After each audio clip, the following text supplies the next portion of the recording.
अब हम चलते हैं उस कथा की ओर, शिव विवाह की ओर। सबसे पहले आती है सती कथा।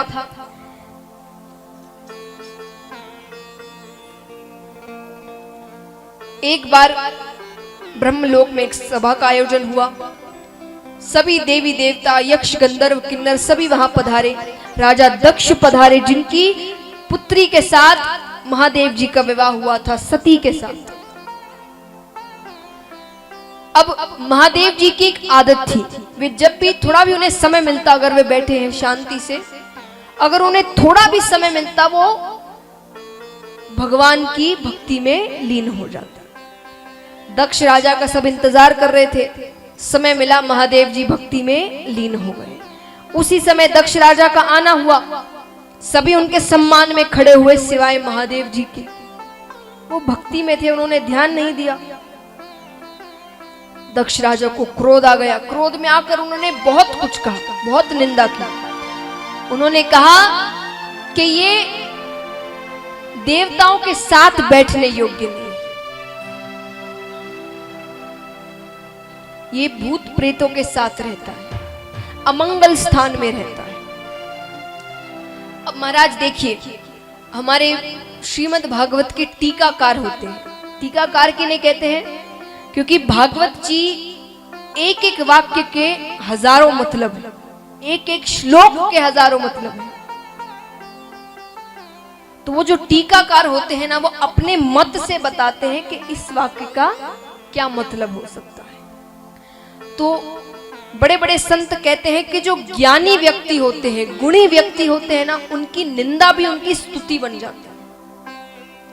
जैसे हमारे श्रीधर स्वामी जी है एक टीकाकार, उन्होंने कहा कि ये जो 3 बातें कही दक्ष राजा ने, उन्होंने कहा ये भी उनकी स्तुति है। पहली बात, वो अमंगल स्थान में रहते हैं। तो कैसे अमंगल स्थान? वो स्थान तो सबसे बड़ी सच्चाई है जीवन की। यहां जो जो बैठा है, पूरे विश्व में जो जो बैठा है, सबको स्थान पर जाना है। राजा हो, रंक को, अमीर हो, गरीब हो, हर कोई उसी स्थान में जाता है। वो स्थान अमंगल कैसे हो? फिर कहते हैं कि भूत प्रेतों के साथ रहते हैं।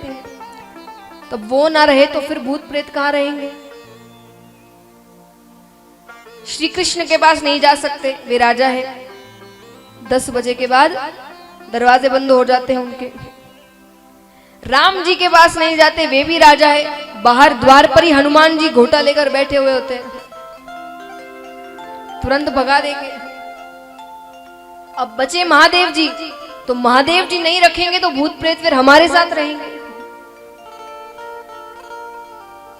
तो वो तो हमारा भला कर रहे हैं उनको अपने पास रखकर। फिर कहा देवताओं के साथ बैठने योग्य नहीं है। क्या गलत कहा? वो देवताओं के साथ क्यों बैठेंगे? वो देवता है। अरे वो देवों के देव महादेव है, वो उनसे भी ऊपर है, तो वो देवता के साथ क्यों बैठेंगे? तो एक गुणी व्यक्ति और ज्ञानी व्यक्ति की निंदा भी उनकी स्तुति बन जाती है। अब ये बात तो आई गई, हो गई। महादेव जी ने ये बात सती माता को नहीं बताई। कुछ समय बाद एक बहुत बड़े यज्ञ का आयोजन किया गया, सभी को न्योता दिया गया। सती माता को, महादेव जी को नहीं बुलाया गया। नारद जी बात जानते थे, फिर भी जानबूझ के नारद जी उस दिन कैलाश पर्वत जाते हैं। जाकर कहते हैं माता से, अरे माता आप तैयार नहीं हुई? मैंने तो सोचा मैं आपके साथ ही हो लूंगा। माता ने कहा कहां जाने के लिए? अरे आपको नहीं पता, आपके पिताजी ने इतना बड़ा यज्ञ करवाया है, सभी देवी देवता, यक्ष, गंधर्व, किन्नर, ऋषिगण सबको न्योता दिया गया है, आपको नहीं बुलाया? लगता है महादेव जी अभी तक उस सभा की बात भूले नहीं है।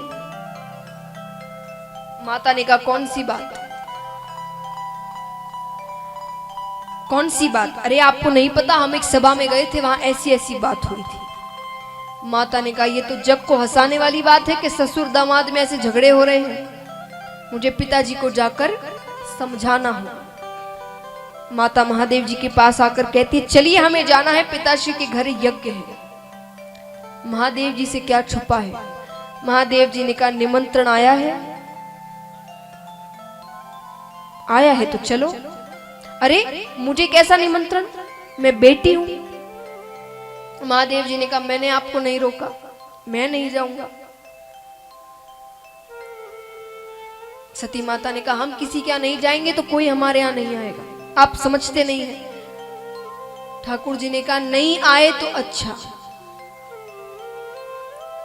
सांसारिक लोग आएंगे, सांसारिक बातें करेंगे, कोई नहीं आएगा तो भगवान की पूजा करेंगे। माता बहुत सी बातें कहती है, महादेव जी नहीं बांधते। अब देखिए एक बात मैं महिलाओं से कहूंगी, जब घर में झगड़ा हो जाए, बाता बाती हो जाए, उस दिन घर छोड़कर मत जाना। 2 दिन बाद चले जाओ, 2 दिन बाद मायके जरूर चले जाना, पर उस दिन छोड़कर मत जाना। तो माता ने यही गलती की, माता चली गई।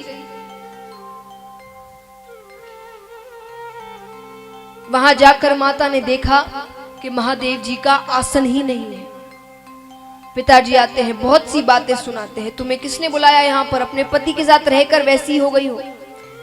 ये सारी बातें वो ना सुन सके, पिताजी को भी कुछ नहीं कर सकती थी। उसी यज्ञशाला में, हवन कुंड में उन्होंने अपनी आहुति दे दी। उस शरीर को लेकर महादेव जी भ्रमण करने लगे। तब विष्णु भगवान ने अपने सुदर्शन चक्र को अदृश्य रूप में फेंका और वो माता के एक एक अंगों को काटने लगा। एक एक अंग जहां जहां जाकर गिरे, वहां वहां एक एक सिद्धपीठ की रचना होती है। अब जब कुछ नहीं बचता तो वापस कैलाश पर्वत आ जाते हैं। अब सती माता ही हिमाचल राजा के यहाँ पार्वती माता के रूप में अवतार ग्रहण करती है। बड़ी होती है, नारद जी घर आते हैं। नारद जी से कहा जाता है कि भाई बेटी बड़ी हो गई है, कोई रिश्ता बताइए। नारद जी जानते थे। नारद जी ने कहा महादेव नामक एक युवक है, वर है, बड़ा ही अच्छा है। धन है कि नहीं? धन तो इतना है कि उनके दर पर विष्णु भगवान ब्रह्मा जी आते हैं। बिना वर देखे मिले हिमाचल राजा ने कहा रिश्ता पक्का, हम तो जल्दी से बस अब शादी की तैयारी कर रहे हैं। अच्छी बात है। अब नारद जी दौड़ दौड़ विष्णु भगवान के पास आते कि मैंने रिश्ता तो पक्का कर दिया, पर महादेव जी को कौन मनाए। महादेव जी से कहते हैं एक बार नेत्र बंद कर कर देखिए तो सरी कन्या कौन है। नेत्र बंद करते हैं तो ये तो सती ही है। आइए महाराज, अब यहाँ पर विवाह आरंभ होता है। यहाँ से बारात निकल रही है कैलाश पर्वत से और हिमाचल राजा के यहाँ पर शादी ब्याह के जो रीति रिवाज है वो पूरे हो रहे हैं।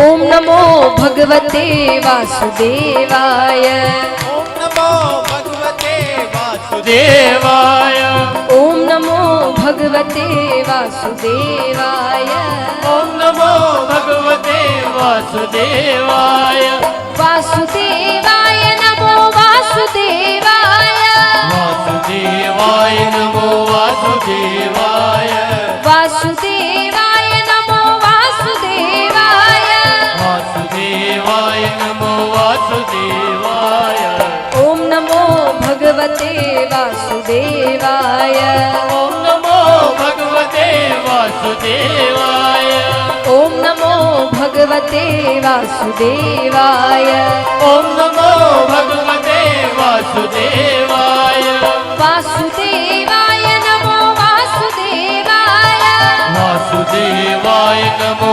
वासुदेवाय, वासुदेवाय नमो वासुदेवाय, वासुदेवाय नमो तालियां जोरदार। वासुदेवाय, ओम नमो भगवते वासुदेवाय, ओम नमो भगवते वासुदेवाय, ओम नमो भगवते वासुदेवाय, ओम नमो भगवते वासुदेवाय, वासुदेवाय नमो वासुदेवाय, वासुदेवाय नमो वासुदेवाय, वासुदेवाय नमो वासुदेवाय, वासुदेवाय और उठा के पूरे पूरे हाथ। वासुदेवाय, ओम नमो भगवते वासुदेवाय। ओम नमो भगवते वासुदेवाय। ओम नमो भगवते वासुदेवाय। ओम नमो भगवते वासुदेवाय। ओम नमो भगवते वासुदेवाय। ओम नमो भगवते वासुदेवाय। ओम नमो भगवते